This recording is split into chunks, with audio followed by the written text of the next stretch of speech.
John Wilson is my husband. But he doesn't love me. He always says that if I hadn't meddled, he would have married his beloved cousin as his legal wife. So he hates me and even finds it annoying to look at me. However, he can't let go of the wealth and honor that come with the title of the prince's husband. So he keeps suppressing me and brainwashing me, trying to trap me with love and make me his tool. In my past life, he did succeed. He rose to prominence and became the prime minister. While I lost my status as a princess, I was and bled to death. In this new life, I won't let him succeed again. The pain of the blade cutting open my belly still seems to linger in my body, but when I open my eyes again, I find myself in a different world. Sarah, looking much younger and full of worry, asks, "Princess, what's wrong with you? Are you not feeling well?" Seeing that I don't answer for a long time, she gets anxious. "I'll go and call the imperial doctor right away." I grab her hand tightly. "Sarah, princess." I hold her wrist firmly and ask word by word, "What year is it now?" "It's the 17th year of Yonli." Sarah replies seriously, though she's quite puzzled. "Today is the 14th of March. Your husband has been waiting in the flower hall for a long time. If you're not feeling well, I'll ask him to go back first." "No need." I look at the brilliant spring scenery outside, my eyes so sore that I almost shed tears. "No need. Tell him to wait a bit. I'll go and change my clothes." "Yes." Sarah leaves. After that, I stagger to the dressing mirror. Looking at my young and fresh face in the mirror, I finally can't hold back my tears. It's the 17th year of Yonli. In this year, I'm still the most noble eldest princess of the Liang dynasty. I've only been married to John for half a year. Michael hasn't been framed for raping the daughter of an official, nor has he fallen off his horse and become disabled. My mother is in good health and hasn't fallen ill with worry because of Michael's disability. My father hasn't become addicted to pills and favored those two concubines from Yangzhou, neglecting state affairs. There's still time to change everything. After washing and changing my clothes, I meet John, who is furious. In the flower hall, he must have been waiting impatiently and is extremely angry. Before I even sit down, he scolds me right away. "Your Highness, you're of noble status. My side courtyard is remote and desolate. Why did you force your way in with your entourage? Olivia is already in poor health. Now she's been so frightened by you that she has nightmares all night. If you don't give me an explanation today, you can go to the Queen's birthday banquet alone in 3 days." Hearing his words, I immediately remember the whole story of this incident. John came here this time, not for anything else, but for his sweetheart, who is said to have been scared sick by me. It's quite ridiculous. Yesterday, I just went to the Wilson family's mansion to visit John's sick mother. On a whim, I wanted to take a look at the side courtyard.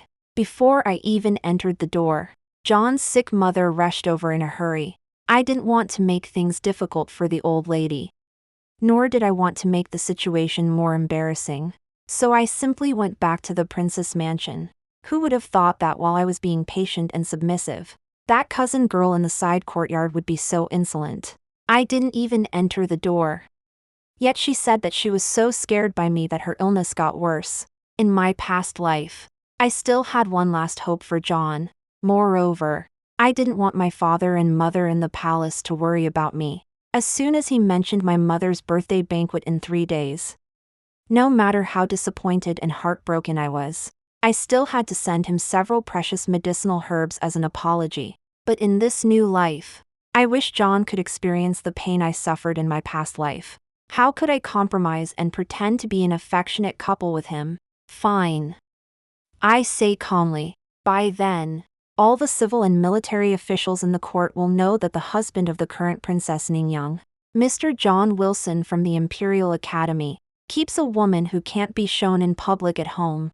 Not only does he offend the princess, but he also has the audacity to deceive the emperor. Emily. John is shocked and angry. He slams the table and stands up. "You're using your princess status to bully people again. You're in the wrong regarding Olivia in this matter. He scowls, full of anger. If it weren't for you, Olivia wouldn't have fallen ill with anger. She should have been my legal wife. Now she's been deprived of her status because of you and can only hide in the side courtyard to recuperate. Yet you still won't let her be and have to disturb her peace. You're really a vicious person. Before I can say a word, Sarah shouts angrily, Your Highness. Out of respect for me, she doesn't dare to speak too harshly, but she really can't stand John's arrogant attitude. She just grits her teeth and says, Please watch your words. John looks sarcastic and cold. He glances at her disdainfully and doesn't reply. I know that he acts so boldly and without any scruples because of my previous submissive attitude, which made him think that he had completely controlled me. He is certain that I'll give in to him as usual, believing that I'm deeply in love with him and can't live without him. So he puts on a high and mighty airs, waiting for me to apologize voluntarily. If Emily Johnson cannot provide an explanation today, then from now on, I will never set foot in the Princess residence again. I looked at his confident demeanor and suddenly let out a light laugh. John Wilson frowned, and I turned to ask Sarah Williams, What punishment does the kingdom's law prescribe for a consort who deceives the princess and has an affair with another? Sarah widened her eyes in disbelief, as if afraid I might change my mind, and quickly replied, It should be flogging. I nodded in satisfaction, while John was still shouting, Emily Johnson, what trick are you trying to play now? But his voice clearly lacked conviction. I stared coldly at him and asked again, And what punishment for directly addressing the princess by her name?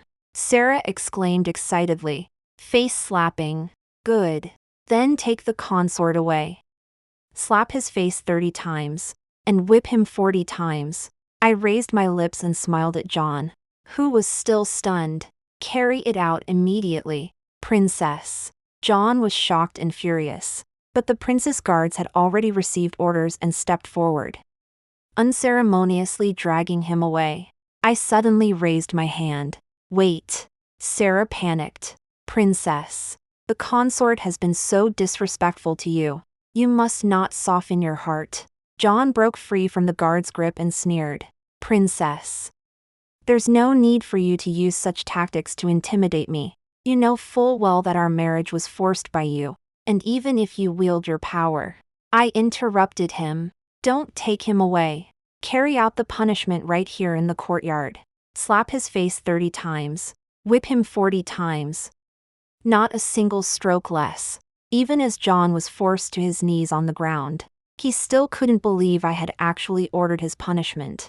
His back was straight, his eyes smoldering with suppressed anger, his expression full of arrogance and disdain. But with the first lash of the whip, his face instantly changed. After all, he was a frail scholar. Where had he ever endured such suffering? After the punishment, John's face was swollen like a pig's head, his body covered in bloody welts, collapsed on the ground like a heap of mud, though he gasped for breath, unable to speak clearly. His eyes still burned with hatred and defiance. Seeing him like this, I recalled what he had said to me before my death in my previous life. So what if you saved me that day? I had already pledged my life to Olivia, and I will never betray her. A domineering, malicious woman like you, how could you ever compare to my Olivia?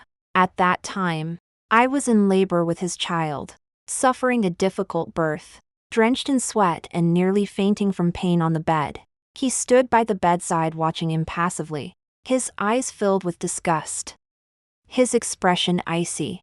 Since this child was conceived through your filthy schemes, I will grant you your wish.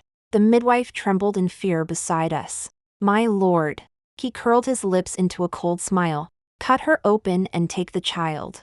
I closed my eyes for a moment, then walked up to John and looked down into his hate-filled gaze, smiling faintly. It seems the consort is dissatisfied with my judgment. John shrank back, eyeing me warily, and mumbled incoherently, What do you want? I laughed. That sweetheart of yours hiding in the side courtyard, wasn't she frightened ill by me? Out of kindness, I naturally must go visit her. His pupils dilated in panic. "Princess," I raised my voice. "Attendants, prepare the carriage. We're going to the consort's residence." The Miss Olivia hidden in the side courtyard of the consort's residence turned out to be an old acquaintance of mine. 2 years ago, it was at her invitation that I went to the summer retreat in the outskirts of the capital for relaxation. It was there that I rescued John, who had gone up the mountain to gather herbs but accidentally fallen off a cliff and lost his sight. John was born with handsome features, and as a scholar, he carried an air of solitary integrity like bamboo. I couldn't help but be drawn to him. At first, I hid my identity, not wanting to make a fuss or scare him. Later, it was because John expressed dislike for the owner of the retreat in his words, and I didn't want him to hold any grudges against me. So I never revealed the truth. John was grateful for my life-saving grace and promised that after the imperial examinations, if he achieved a ranking, he would marry me with a grand procession. A year apart, I learned he had taken first place as the top scholar. Overjoyed, I eagerly begged my father the emperor for this marriage. My father and mother the empress originally looked down on John as the most favored eldest princess of the great Liang dynasty. My consort naturally had to be chosen from the capital's most elite noble families. Even as the youngest top scholar in Liang history, in their eyes, he could never compare to the sons of noble families I grew up with, who were known quantities, but they couldn't resist my insistence.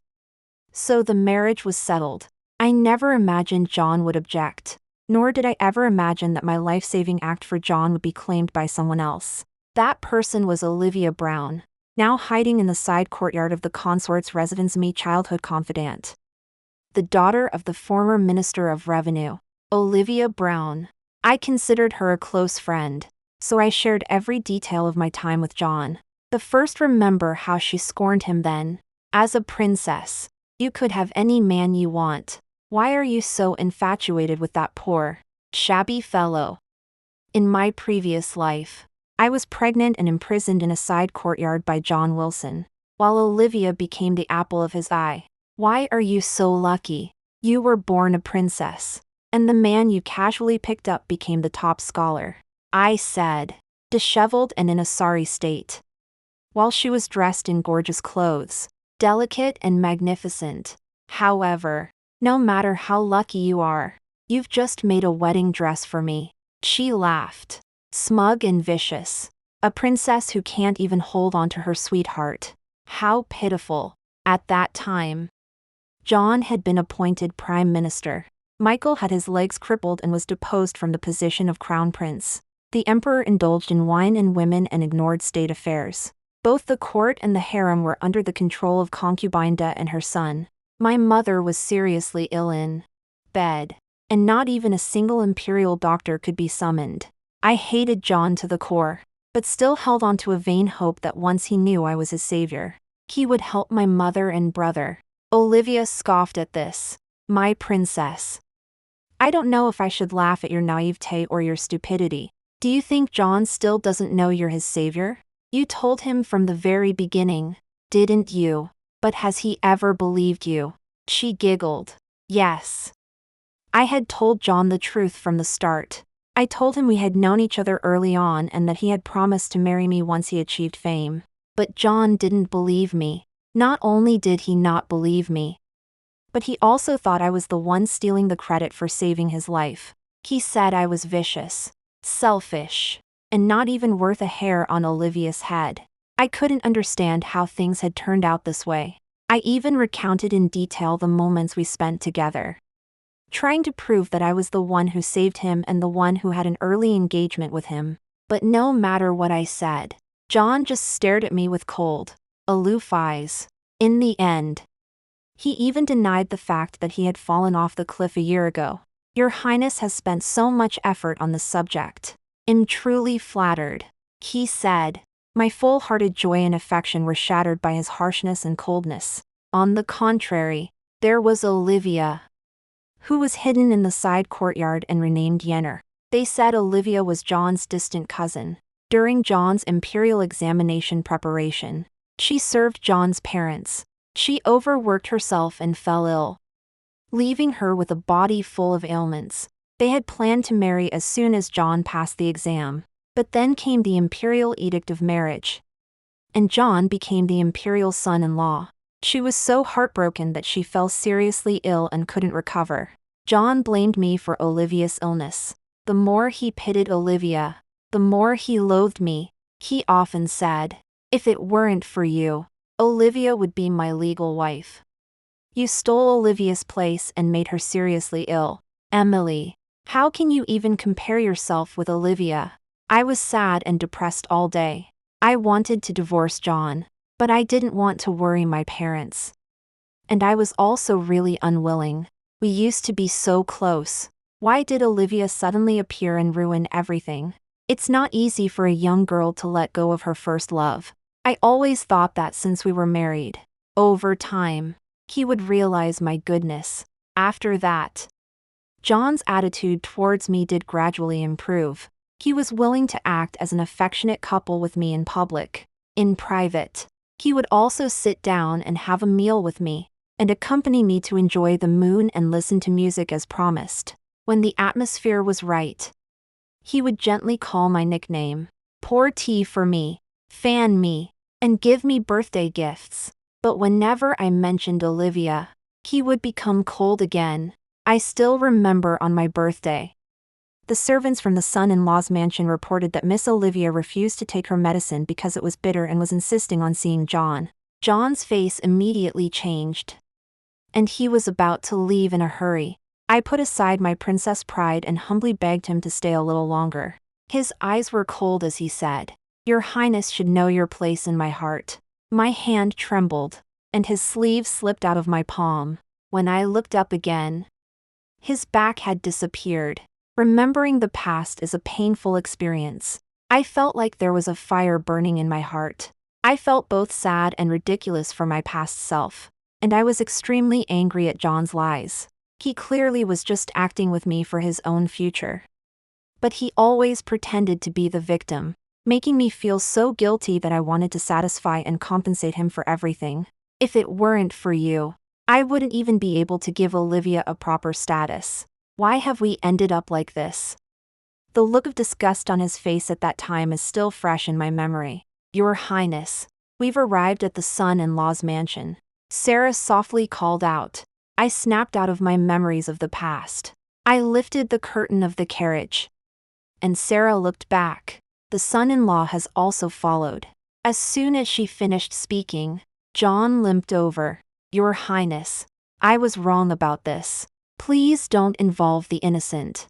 He gasped for breath, nervously staring at me. "Olivia is innocent.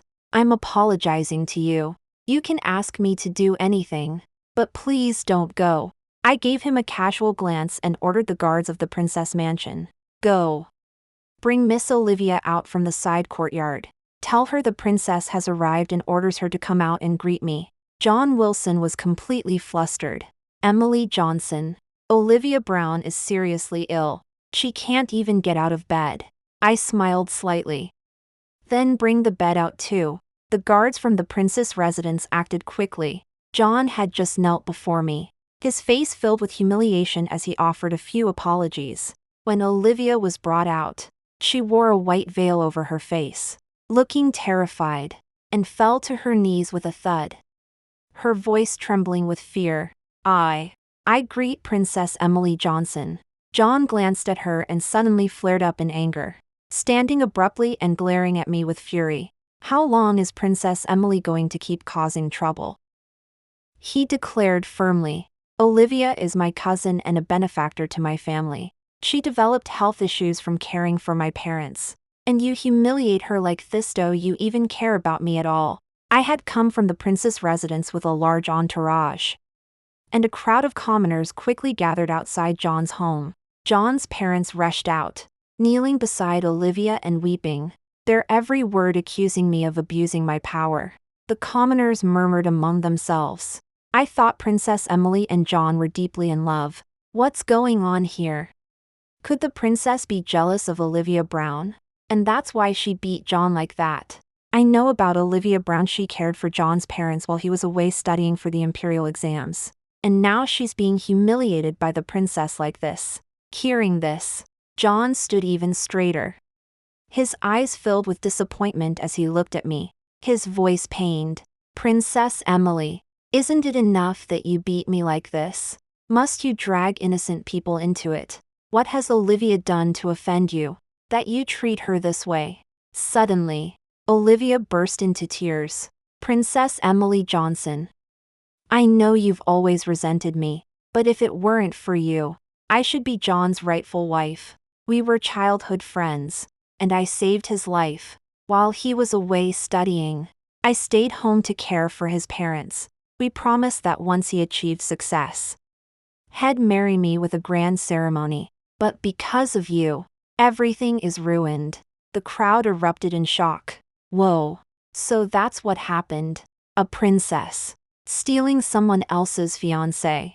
How disgraceful. John subtly glanced toward the back of the crowd, then turned back with an expression of utter humiliation and rage. Princess Emily, you promised me that even if I couldn't marry Olivia, I could keep her as a sister in our home. What are you doing now? Are you trying to drive her to her death and destroy my whole family too? His and Olivia's words were meant to pin the label of power abuse squarely on me. They wanted the commoners to believe that John and Olivia had been in love all along, that Olivia had saved John's life, and that their deep bond was torn apart by me forcing them into a sibling relationship. John spoke so righteously because he didn't yet know that I was the one who had saved his life. And Olivia acted so boldly because she knew every detail of my past with John. Even the only token he gave me was now in her hands. She wanted to escalate this, ideally to the emperor himself, with the kingdom peaceful and prosperous, and my father being a wise ruler. He wouldn't dare harm the Wilson family or her under the public eye. But she didn't know I was reborn, carrying memories from my past life, and I knew her true identity all along. She was Olivia Brown, daughter of the disgraced minister Huishao. Not some distant cousin named Olivia Brown. That alone was enough to plunge the Wilson family into ruin. At this point, John, are you still going to deny it? John froze for a moment, then quickly composed himself. Princess Emily, this is clearly you. I raised my hand, staring directly at the woman hiding at the back of the crowd, and smiled.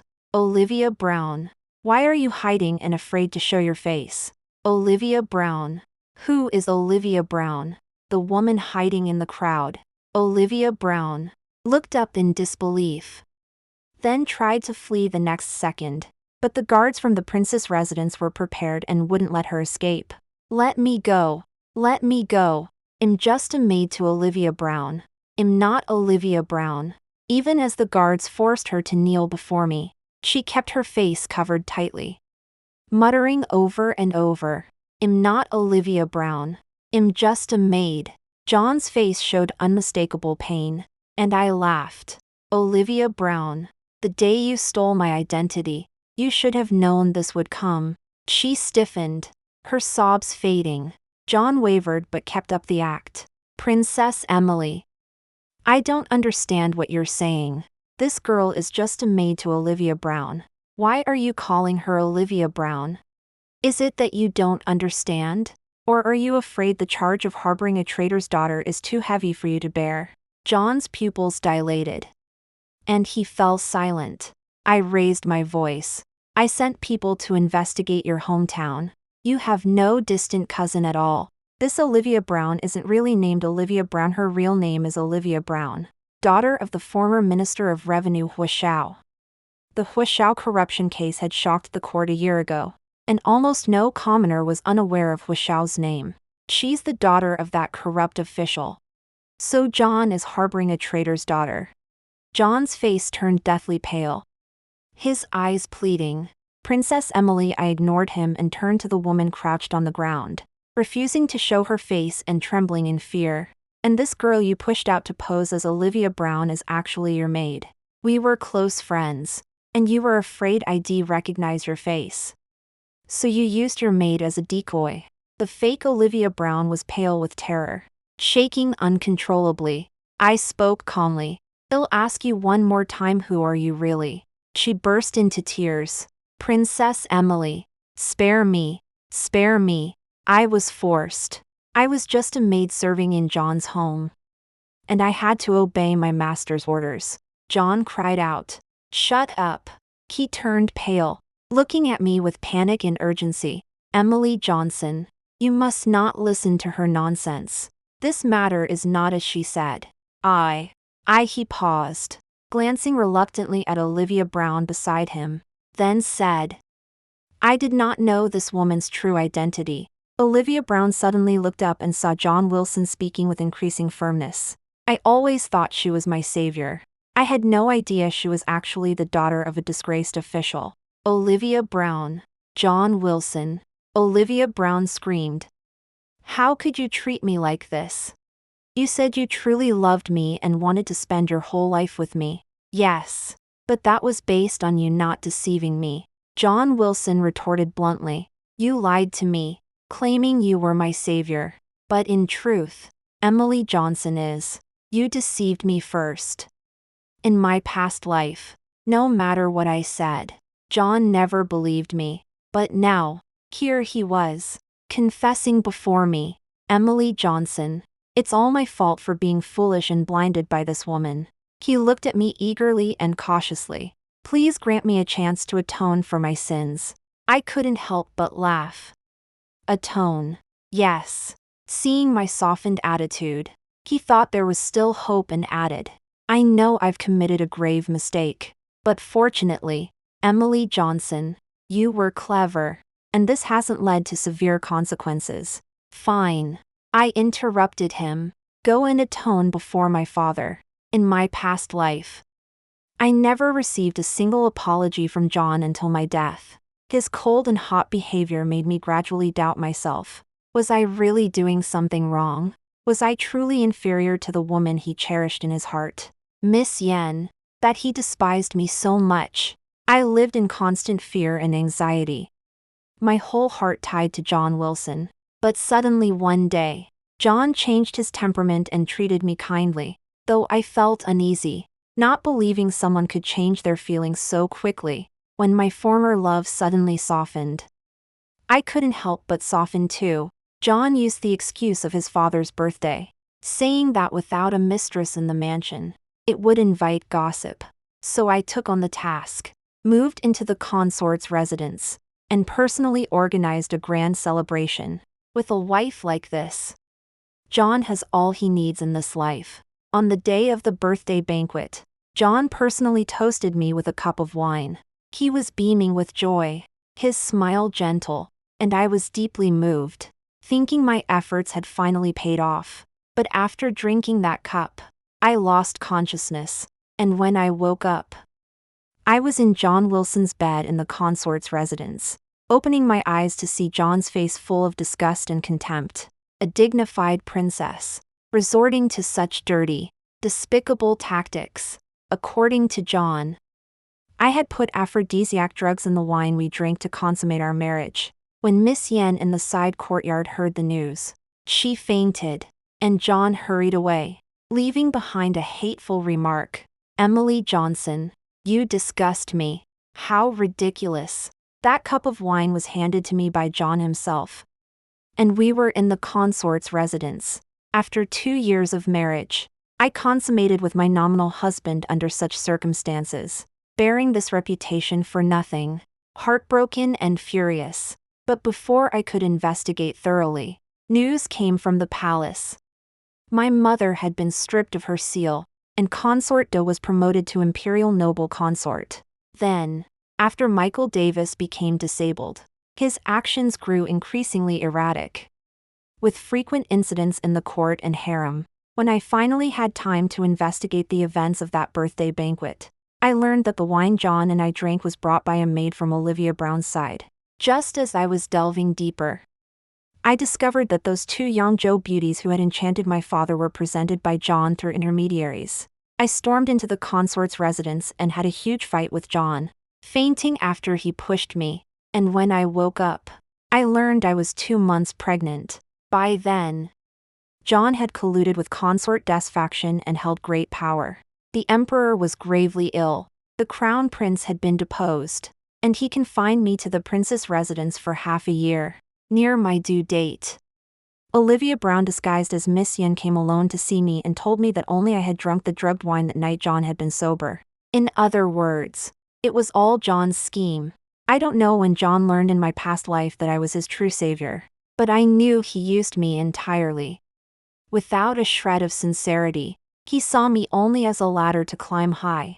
In this life, I informed my father about him harboring the daughter of a disgraced official, and he was imprisoned, yet still refused to give up, repeatedly demanding to see me. Olivia Brown was the same.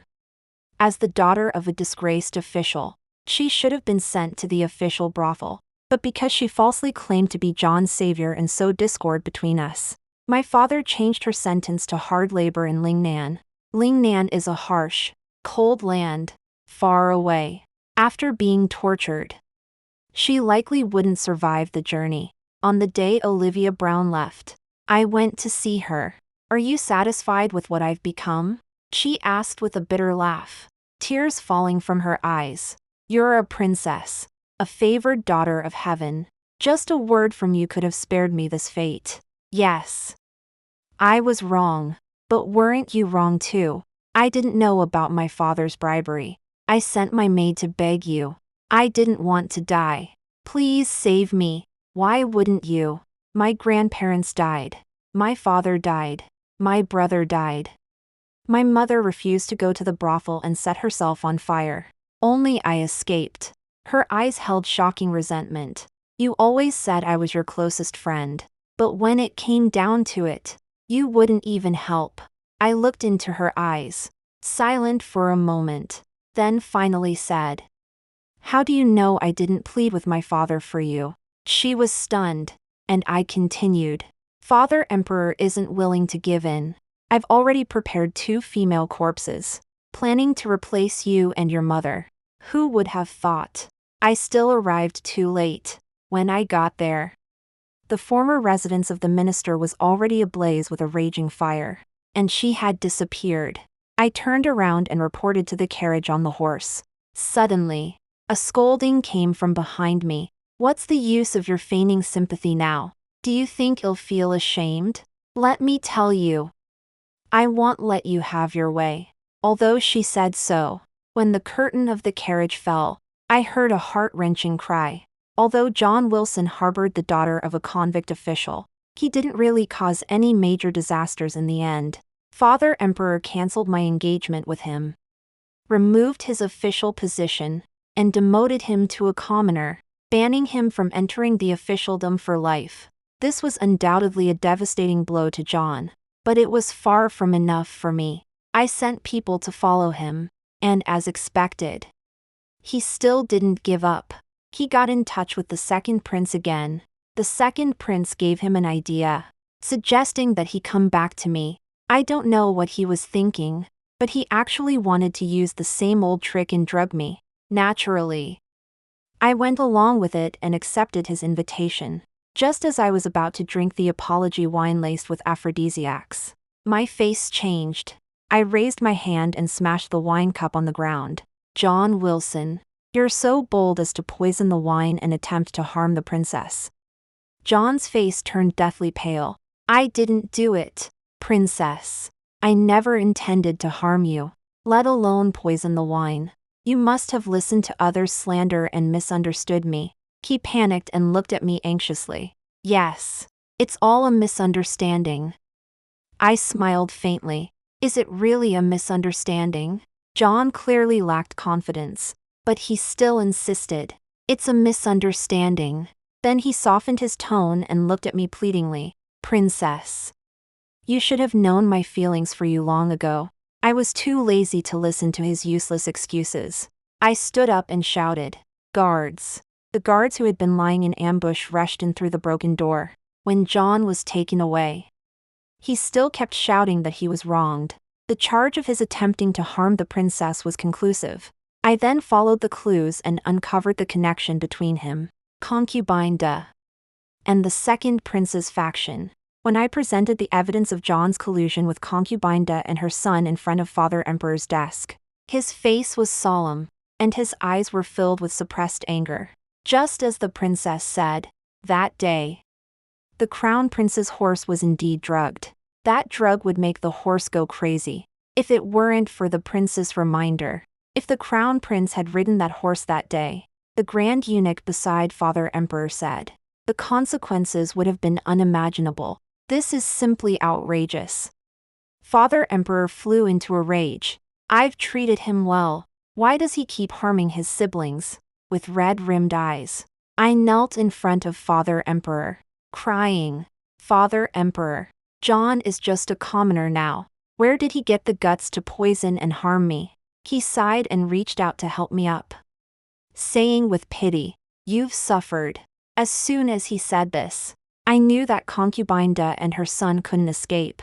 After reporting the fact that John had harbored the daughter of a convict official to Father Emperor, I told Mother Empress and my younger brother Michael about the dream of my past life as just a dream.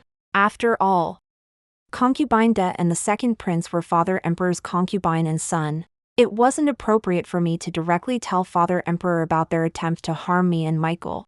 Fortunately, with John, I was able to expose the ambitions of concubine Da and her son in front of Father Emperor through him. The second prince was stupid. When he was called in front of Father Emperor, he still shouted that he just wanted me and John to be together as lovers, not to harm me. Of course, I knew he didn't want my life. He just wanted to control me through John, and then suppress Mother Empress and Michael by controlling me. But the wine from that day had been quietly poured away. If I said it was poisoned, it was poisoned. The second prince was furious and accused me of having ulterior motives. But as soon as Father Emperor showed the evidence of his order to harm Michael, he couldn't say a word anymore. Concubine Da was stripped of her title and imprisoned in the cold palace. The second prince was demoted to a commoner and locked up in the dungeon, never to be released. As for John, Father Emperor handed him over to me when he was brought to the princess mansion. He thought he had escaped death, so he was overjoyed.